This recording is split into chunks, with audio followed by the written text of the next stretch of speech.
예, 반갑습니다. 혹시 여러분 딱 떠오르면 막 웃음이 나오는 그런 분들 계신가요? 예, 누가 딱 생각하면 막 웃음이 나오고 기분이 좋아지고. 예. 있어야 정상입니다. 없으면 지금 불행하신 거예요. 뭐 가족이든 아니면 손주든 친구든 예수님도 그런 분이 되었으면 좋겠습니다. 생각할 때마다 감사하고, 예. 그래야 하늘 가고 싶잖아요, 그죠? 예수님 무서우면 하늘 갈 수 있을까요? 아마 벌 받으러 가는 것일 겁니다. 예수님 무서우면. 예. 우리 예수님이 늘 그렇게 우리를 사랑해 주시고 생각하면 웃음 나오는, 정말 우리를 행복하게 만들어 주신 분을 인해서 감사를 드립니다. 오늘은 빌립보서 5번째 우리가 연구를 하려고 합니다. 예. 오늘 본문은 빌립보서 3장 1절로 9절입니다. 예. 또 교독해야겠죠? 제가 홀수절, 우리 성도님들이 짝수절, 그리고 마지막 9절은 함께 읽겠습니다. 앞에 보시면 보이죠? 정말로 나의 형제들아 주 안에서 기뻐하라. 너희에게 같은 말을 쓰는 것이 내게는 수고로움이 없고 너희에게는 안전하니라.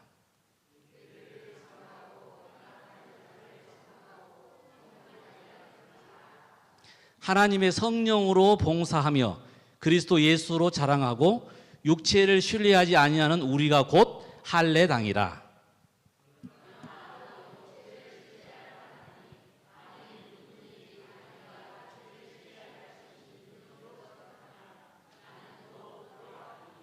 내가 8일 만에 할례를 받고 이스라엘의 족속이요 베냐민의 지파요 히브리인 중에 히브리인이요 율법으로는 바리새인이요.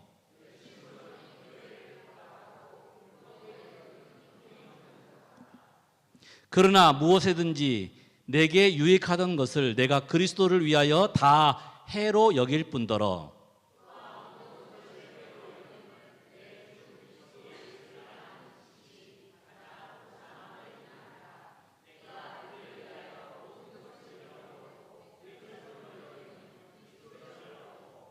그 안에서 발견되려 함이니 내가 가진 의는 율법에서 난 것이 아니요 오직 그리스도를 믿음으로 말미암는 것이니 곧 믿음으로 하나님께로서 난 의라. 예. 뭐 빌립보서 제가 지금 5번째 하고 있는데 빌립보서의 총 주제가 뭐라고요? 주 안에서 기뻐하라. 예. 거듭 기뻐하라. 기뻐하라.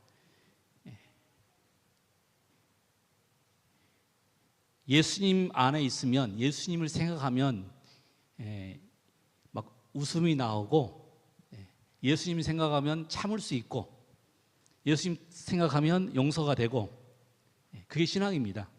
맞죠? 오늘 3장은 정말로 마지막으로 끝으로 결론적으로 말하자면 이런 말로 시작을 합니다.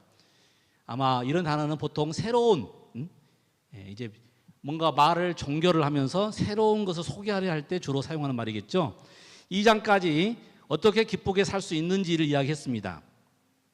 그리고 3장에서는 이제 결정적으로 기쁨의 삶을 사는 비결을 우리에게 알려주길 원합니다.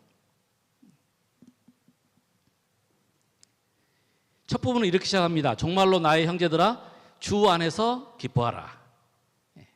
거듭, 반복해서. 그렇습니다. 여기서 우리가 정말 다시 한번 이제 포인트를 넣었는데 기뻐하라가 아니라 어디에서 기뻐하라? 주 안에서 기뻐하라. 주 안에만 진정한 기쁨이 있습니다. 맞습니까?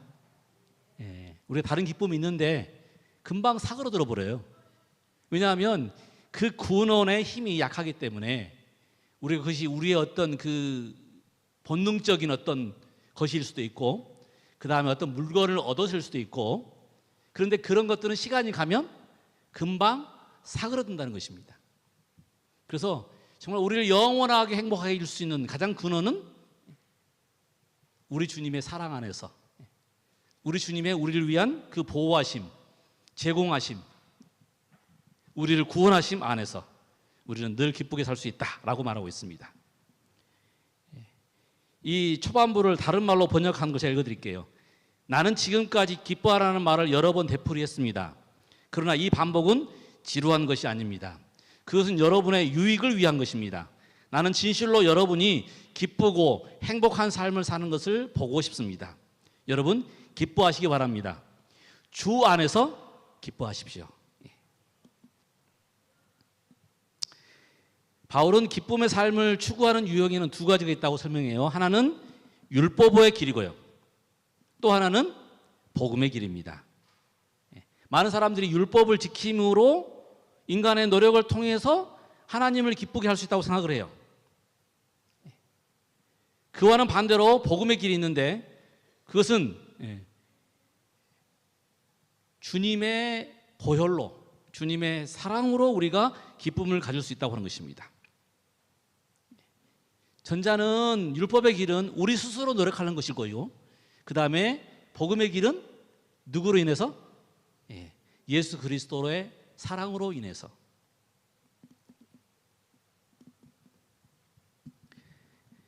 여기 2절에 율법주의자에 대해서 지나치다 싶을 정도로 비판을 하고 있습니다. 개들을 삼가고 행악하는 자들을 삼가고 손할례당을 삼가라. 복음을 거부하고 할례를 받고 율법으로 살아야 된다고 하는 그 바리새인들을, 그 율법주의자에 대해서 예수님께서 뭐라고 해요? 아주 이 사도 바울이 강하게 개들을 삼가고 행악하는 자들을 삼가고 손할례당을 삼가라. 이렇게 말할 수 있는 것은 바울도 그런 삶을 살아봤기 때문입니다. 그리고 복음을 깨닫고 나니 그 속에는 놀라운 기쁨의 삶이 있다는 것을 알게 되었습니다. 그래서 오늘 우리가 어떻게 하면 진정으로 기뻐할 수 있는지를 가르치고 있습니다.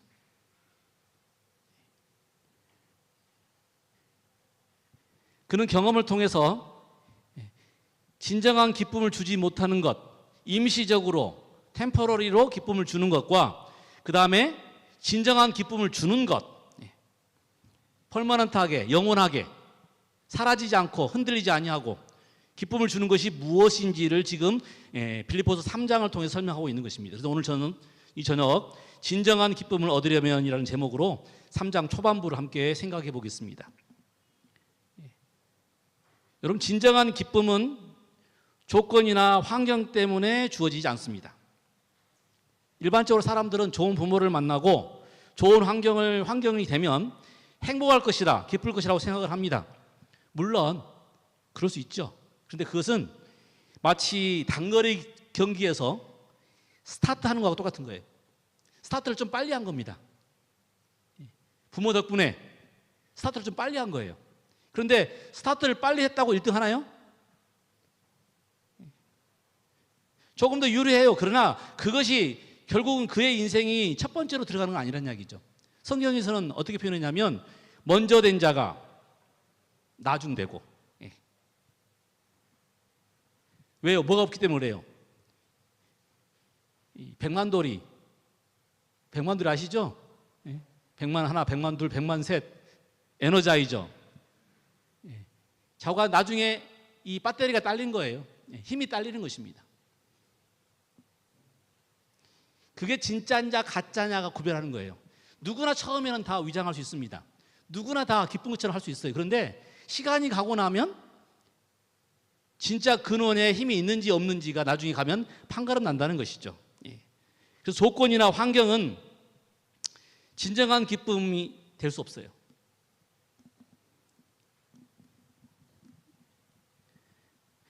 바울도 여기 3절 4절에 보면 좋은 조건에서 출발했습니다. 자신의 이력에 대해서 설명했어요. 하나님의 성령으로 봉사하며 그리스도 예수로 자랑하고 육체로 신뢰하지 아니하는 우리가 곧 할례당이라. 그러나 나도 육체를 신뢰할 만하니 만일 누구든지 다른 이가 육체를 신뢰할 것이 있는 줄로 생각하면 나는 더욱 그리하리니. 다시 말하면 바울은 자랑할 만한 그런 육체적인 조건, 환경을 가지고 있다고 설명하는 것입니다. 내가 8일 만에 할례를 받고, 여러분 당시에 여러분 사도행전에 있다 보니까 이방인들이 들어올 때마다 유대인들이 뭐라고 그랬어요? 할례를 받으라, 할례를 받으라. 그 사람들에게 할례는 선민이냐 아니냐의 기준점입니다. 사도 바울은 내가 태어난 지 8일 만에 할례를 받고 나는 이미 하나님의 백성으로 된 사람이다 라는 표현이죠. 그 다음에 2절 이스라엘의 족속이요 베냐민 지파요. 아브라함과 이삭과 야곱의 후손입니다. 또 12지파 중에서는 가장 명문인 베냐민 지파예요. 여러분, 베냐민 지파는 유명한 무사를 많이 배출한 엘리트 지파였습니다. 그래서 우리가 여러분 이 바울이 원래 이름이 뭐죠? 사울. 베냐민 지파에 사울이 있습니까 없습니까? 있었죠. 누구예요? 왕입니다. 왕. 이 베냐민 지파는 굉장한 이 자부심이 있었어요. 왕을 만들어낸 그 이름이 사울이고 이 사람 이름도 사울이었어요. 히브리인 중에 히브리인이요. 바울은 순수한 혈통을 가지고 태어난 어려서부터 헬라어를 말할 수 있었고 아람어도 능통하게 구사했던, 한마디로 뭐예요? 금수저였어요. 영어도 잘하고 일본어도 잘하고 중국어도 잘하고 프랑스어도 잘하고 스페인어도 잘하고 집안 내력도 있고 재산도 있고, 그럼에도 그가 다메섹에서 예수를 만나기 전에는 그런 진정한 기쁨의 사람이 아니었습니다. 이런 좋은 조건을 가지고 출발했을지라도 그 조건이 우리의 행복과 기쁨을 제공하지 못한다는 증명인 것입니다. 많은 사람들이 탓을 해요. 내가 부모만 좀 잘 만났더라도, 내가 조금만 좋은 환경에서 태어났다면. 그런데 그것이 진정한 기쁨의 조건은 아니라는 것입니다. 유명한 실패들이라고 하는 제가 글이 있었어요. 여기 아인슈타인은 거의 4살이 될 때까지 말을 못했답니다. 그래서 사람들이 아무짝에도 쓸모없는 녀석. 우리가 이제 아인슈타인을 아는 입장에서 정말 어이가 없는 이야기죠. 근데 4살 때까지 말을 못했답니다. 대한민국은 특별히 아이들이 막 일찍 글을 쓰고 말을 하면 막 천재, 그런 입장에서 보면 정말로 멍텅구리 중에 멍텅구리예요. 그 다음에 마이클 조던, 고교 농구팀에 뽑히지 못하자 집에 가서 문을 걸어 잠그고 한없이 울었답니다. 그러니까 고등학교 농구팀에도 뽑히지 못한 거예요. 마이클 조던을 아는 사람은 농구의 황제라고 부르는데, 그죠?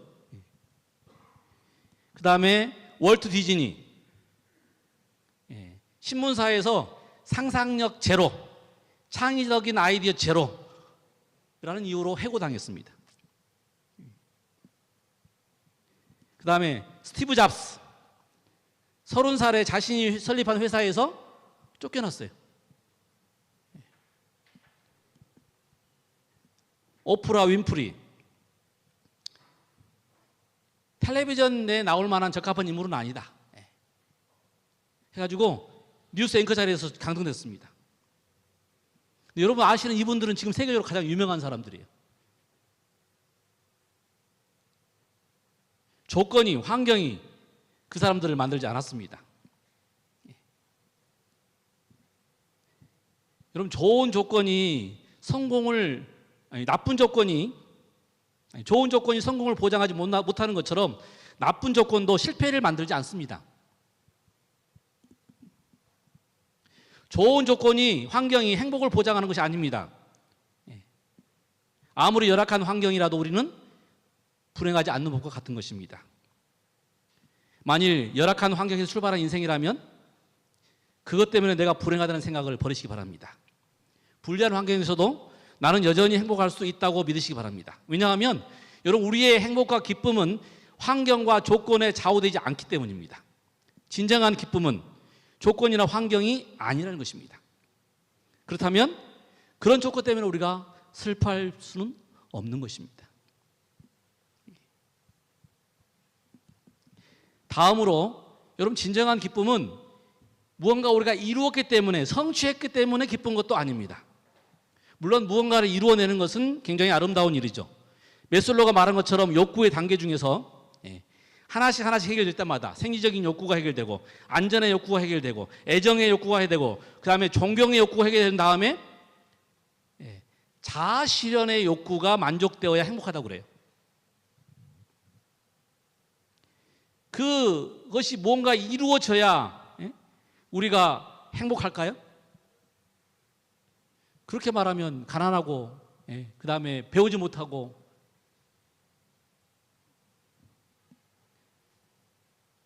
그런데 오히려 그 사람들도 행복하죠? 아시죠? 행복 지수가 누가 높아요? 잘 사는 나라가 아니라 가난한 나라가 더 높습니다. 그 도와주면, 제가 이제 필리핀에 있을 때 팁으로 500원, 아니 400원, 20페소. 그 다음에 이제 인심 쓴다고 밥값 100페소, 2,000원. 얼굴이 달라요, 얼굴이.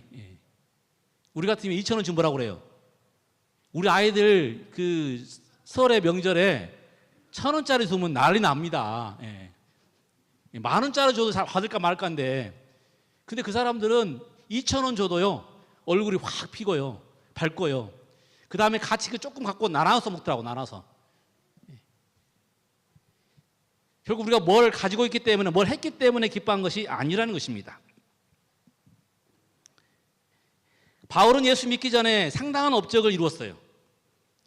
그는 바리새인 중에 바리새인이라고 그랬고, 열심으로는 교회를 핍박하고 율법의 의로는 흠이 없는 자라고 소개했습니다.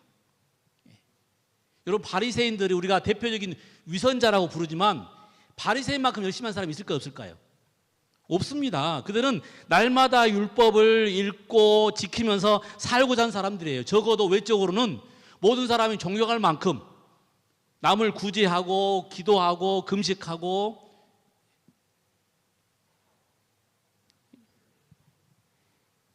그리고 그는 당시에 최고의 율법학자 가말리엘에서 공부를 했습니다. 지금으로 말하면 스카이 대학 출신입니다. 최고의 학부를 졸업한 사람이에요.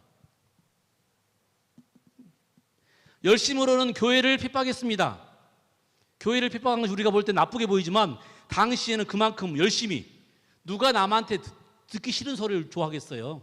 누가 가서 사람을 패하고 뭐 이렇게 하는 걸 좋아하겠습니까? 그런데 그 사람 열심으로는 그 사람들이 잘못 믿고 있다 생각하기 때문에 막 달려가가지고, 최근에 우리 혼합 앞에 침례가 좀 많이 나와요. 혹시 아십니까? 근데 그 침례를 주는 유명한 분이 있어요. 유명한, 혹시 들어보셨어요? 홍원근 장로님이라고. 진도에서는 알 거예요. 자관 우리 앞에 아마 침례에 100명은 아마 그분이 주셨지 않겠나 싶어요. 근데 그분이 각 교회마다 불려가가지고, 사람들을 막 불러가지고 3일 만에 침례를 3일 만에.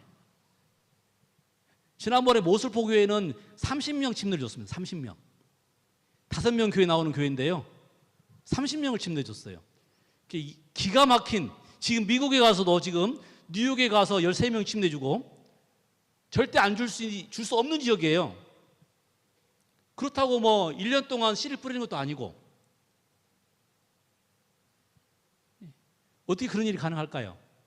만약 침례자를 얻고 싶으면 그분 모시면 돼요. 어떻게든 침례를 만들어냅니다. 근데 여러분, 그 침례라는 것이 그냥 이루어질까요? 열심히 툭 출라요. 툭 출라. 뭐 무조건 가가지고 후원 받아가지고, 줄 뿐만 아니라 사파도 그려주고, 그 다음에 찾아가서 막 치료도 해주고 마사지도 해주고. 제가 지금 뭘 설명하냐면 열심히 특출난 사람.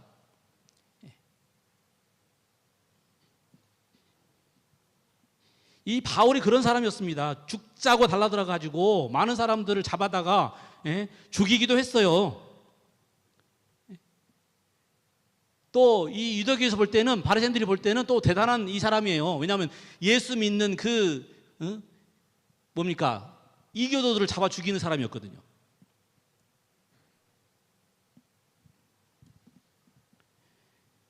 여러분, 그런데 권력이 끝이 어떻든가요? 지금 대표적인 몇 사람을 보여주고 있어요. 권력의 끝이 어떠함을 지금 보여주는 사람들입니다. 권력을 가졌다고 행복하는 게 아니더라고요. 시간이 간 뭐예요? 권력이라는 것은 사라지게 되어 있습니다. 그 어떤 무엇을 위해서 목표를 세우고 그런데 목표가 딱 이루어지면 사라지게 되어 있어요. 그 목표를 이루고 있는 동안은, 권세를 쥐고 있는 동안은 내가 모든 걸 다 할 수 있다고 생각하고 행복하다고 생각할 수 있습니다. 그런데 그 시간이 뭐 하게 돼 있어요? 사라지게 되어 있어요.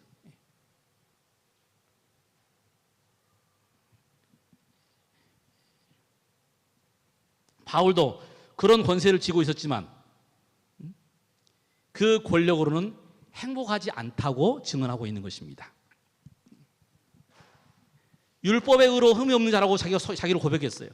얼마만큼 자기가 열심히 했으면 날마다 새벽 기도하고 하루에 성경을 그냥 몇 장씩 읽어서 1년에 성경 다 읽고 대증승 다 읽고 그걸 50독, 100독. 자, 그걸 자랑하는 사람 여러 사람 봤습니다. 근데 사도 바울은 그보다 더한 사람이에요. 그런데 사도 바울은 그런 열심이 있었지만 그것이 자기에게 진정한 기쁨과 행복을 가져다 주는 것이 아니라고 우리에게 지금 설명하고 있는 것입니다.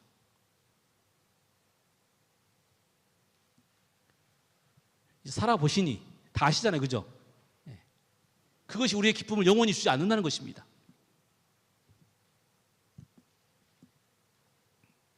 지금으로부터 100년 전, 110년 전이겠죠. 그죠? 당시에 드물게 성공한 사람이 있었습니다.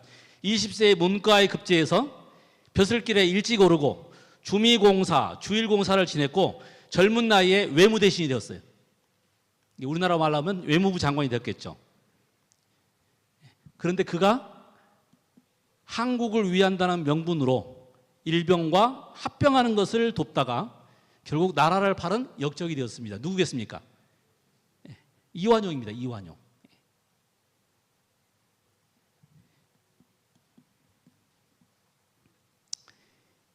여러분, 지난 세월 우리는 최고의 통치자의 자녀들이 어떻게 몰락했는지를 목격했습니다. 여기 평범한 가정에서 태어났더라면 정말 참 이렇게 비참한 사람인데요. 평범한 가정에서 태어났더라면 이라는 책을 썼어요. 그 권력의 핵심에 있어서 우리가 볼 때는 참 부럽고 좋은 것처럼 보였는데 얼마나 외로웠으면, 얼마나 힘들었으면.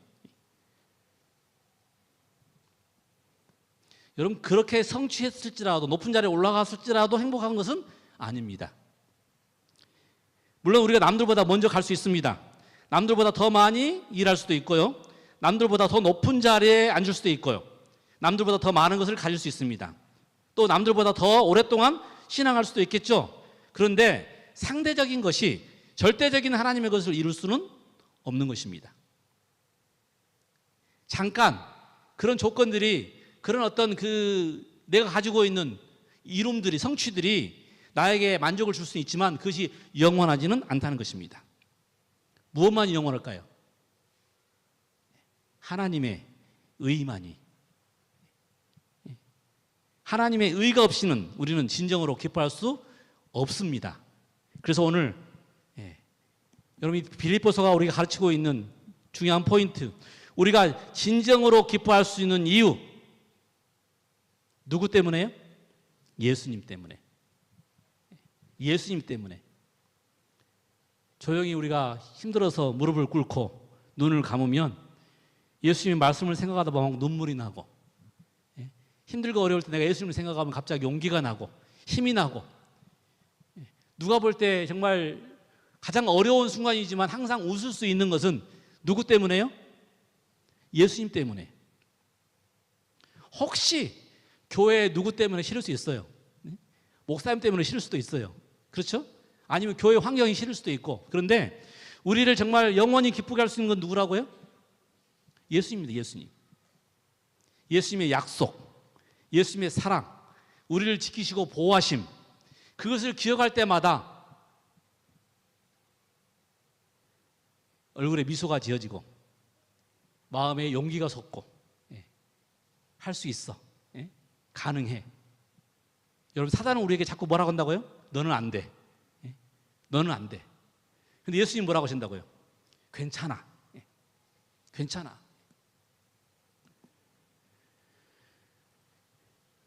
그러나 무엇에든지 내가 유익하던 것을 내가 그리스도를 위하여 다 해로 여길 뿐더러 또한 모든 것을 해로 여김은 내 주 그리스도 예수를 아는 지식이 가장 고상함을 인함이라. 내가 그를 위하여 모든 것을 잃어버리고 배설물로 여김은 그리스도를 얻고 그 안에서 발견되려 함이니 내가 가진 의는 율법에서 난 것이 아니요 오직 그리스도를 믿음으로 말미암는 것이니 곧 믿음으로 하나님께로서 난 의라. 바울의 정말 절절한 고백입니다. 다 해봤는데 진짜는 뭐더라? 그리스도를 믿음으로 하나님께서 나에게 주신 것이더라. 그래서 내가 오늘 가지고 있는 내 모든 것들을 뭘로 생각하겠다?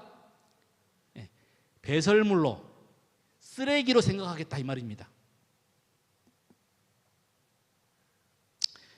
바울이 그리스도를 죽이기 위해 다메섹으로 가던 도중 그는 강렬한 빛과 그리고 함께 목소리를 들었습니다. 사울아 사울아 네가 어찌하여 나를 핍박하느냐? 주님 누구십니까? 나는 네가 핍박하는 예수라. 여러분, 사도 바울의 인생은 그때 바뀌었어요. 예수를 만나고 나서 바뀌었습니다. 이제까지는 예수가 이상한 사람이고 저기 이단의 교주인 줄 알았는데 그가 예수를 만난 다음에 그가 가지고 있던 모든 것들이 다 이제 쓰레기가 되어버린 겁니다. 출세하려고 명예 얻으려고 권세를 잡으려고 했던 모든 것들이 그냥 한순간에 다 사라져버린 거예요.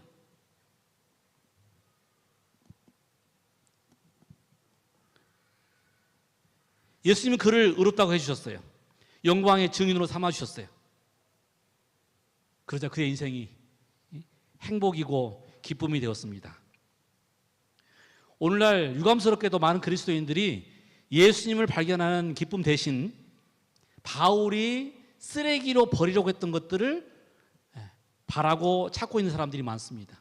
출세하고 돈만 벌면 행복할 수 있다는 생각으로 자존심만 살아있는 그리스도인들이 너무 많다는 것입니다. 그러니 그들에게 뭐가 없어요? 진정한 기쁨과 행복이 없습니다. 사실 신앙생활의 가장 우리에게 이 큰 방해는 하나님을 의지하지 않게 만드는 자존심입니다.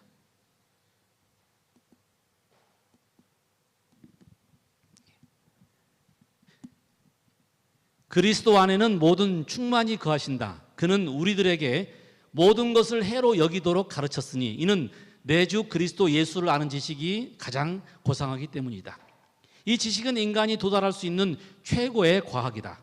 주님은 영생은 유일하신 참 하나님과 그의 보내신 자 예수 그리스도를 아는 것이라고 했다.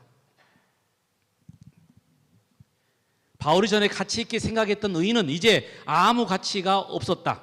그가 가진 의는 불의였고 그의 영혼의 깊은 갈망은 그가 그리스도의 부활의 고난과 권능에 참여하기 위해 구주의 은혜의 능력을 스스로 알고자 하는 것이었다.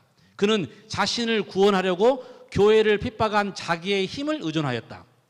그의 기준으로 볼 때 그리스도를 아는 선물의 가치와 맞먹을 수 있는 보안은 없었다. 결국 자아가 살아있을수록 자기 힘을 의지하려고 할수록 자기 지식을 의지하려고 할수록 그리스도는 멀 것이고 그리스도가 멀면 우리에게 영원한 기쁨도 멀다는 것입니다. 그래서 원수를 사랑할 수 없는 겁니다. 나한테 해코지 한 사람을 내가 보복하고 싶은 거예요. 그런데 예수님의 그 정신이 우리의 마음속에 들어오면 어떤 마음이 들어요? 불쌍한 마음. 불쌍한 마음.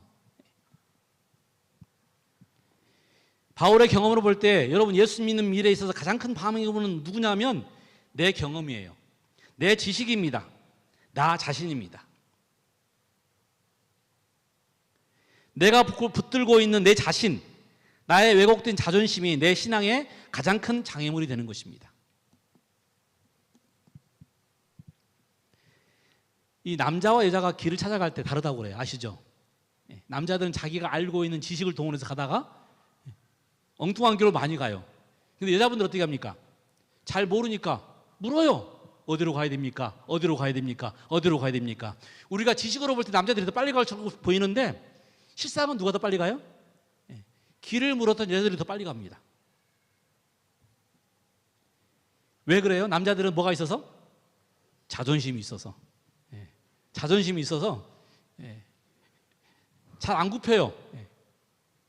제가 수없이 많은 사람 만나보지만 남자들은 대체적으로 자존심이 강합니다. 예. 자존심 안 건드려야 돼요. 예. 자존심 건드리면 싸움 나요.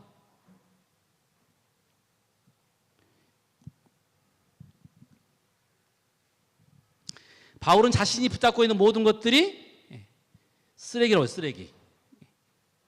내 인생을 새로 살아가는 데 있어서 쓰레기들이다. 왜냐하면 내가 이제 가장 고상한 그리스도가 내 안에 있기 때문이다. 예수님이 여러분에게 가장 고상하십니까?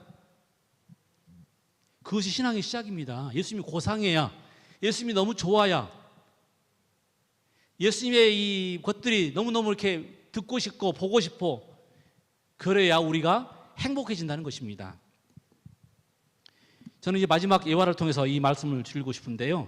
이 미국 사람들이 굉장히 그 감동을 받았던 한 어린 소년에 대한 이 실화입니다. 실화. 이 소년의 이름은 라이언 화이트.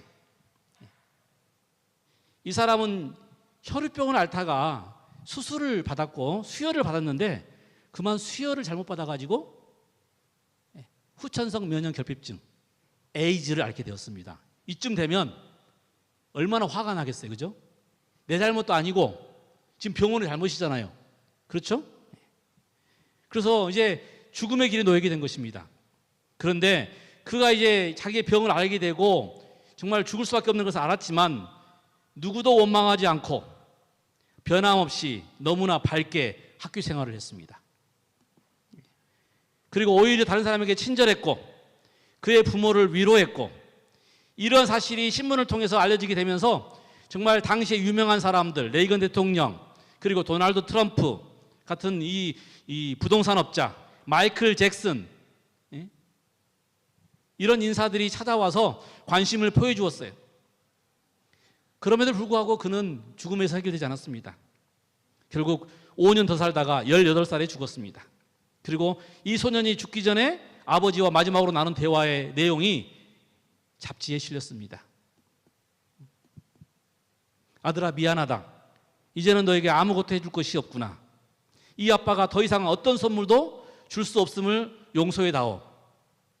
그러자 아들이, 아빠, 전 지금까지 많은 선물을 받았지만 아무도 아빠 같은 선물을 준 사람이 없어요. 아빠는 저에게 죽어서도 천국에 갈 수 있는 티켓을 선물로 주셨잖아요.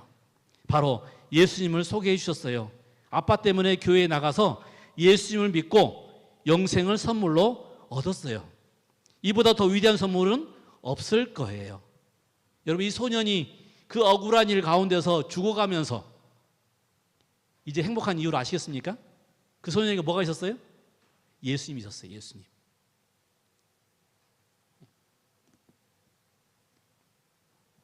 그렇습니다. 예수님이야말로 우리에게 주어진 최고의 선물이고 최고의 기쁨의 근원입니다. 한번 생각해 보세요. 예수님만 생각하시면 기분이 좋아집니다.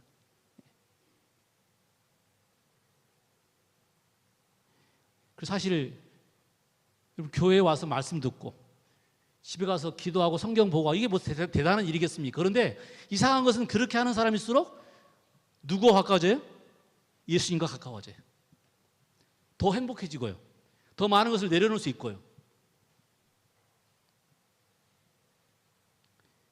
여러분과 저도 예수님 때문에 죽음 앞에서도 기뻐했던 이 라이언 화이트처럼 그런 꺼지지 않는 영원한 기쁨으로 신앙하시길 간절히 바라면서 말씀을 줄이겠습니다.